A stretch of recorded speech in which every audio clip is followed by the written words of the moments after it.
Σπύρο, ποιον θα ανεβάσουμε στην Τριανταφυλλιά σε ένα όμορφο τσάμικο τώρα? Ποιος θα έρθει?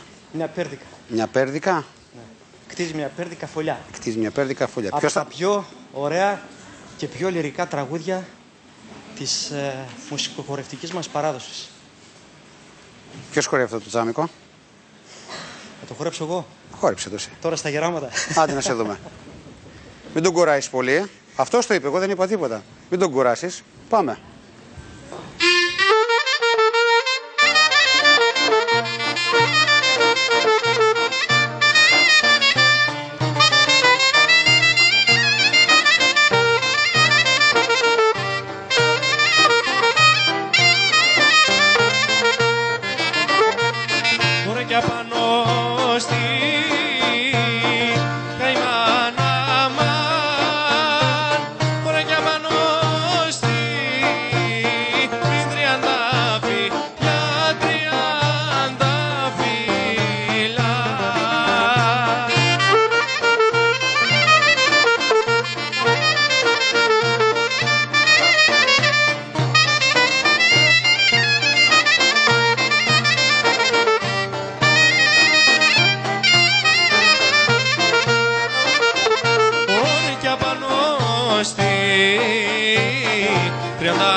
Mm-hmm.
Κυρίες και κύριοι, είναι μία από τις λίγες φορές που βλέπω κωδικοποιημένο τσάμικο.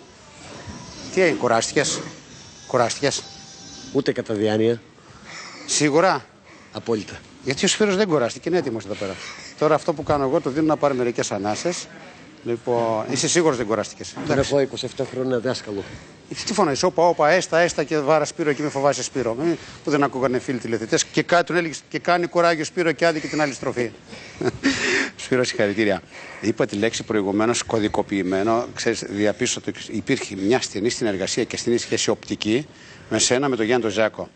Αυτό που συνέβαινε παλιά, δηλαδή όταν χόρευαν παλιά στα χωριά και βγαίνανε στις πλατείες, με μια ματιά αυτός που χόρευε προς τα όργανα, αμέσως ο οργανοπαίκτης ήξερε ποιο ρυθμό θα ακολουθήσει, αν θα πρέπει να είναι αργά, αν θα πρέπει να είναι γρήγορος, πότε θα σταματήσει. Είναι μία από τις ελάχιστες φορές που είδα ένα τσάμικο κωδικοποιημένο με την καλή έννοια του όρου. Η μουσική είναι μια παγκόσμια γλώσσα. Σε παρατήρησα με τον Γιάννη, τον κοιτούσες. Με το πρώτο κοίταγμα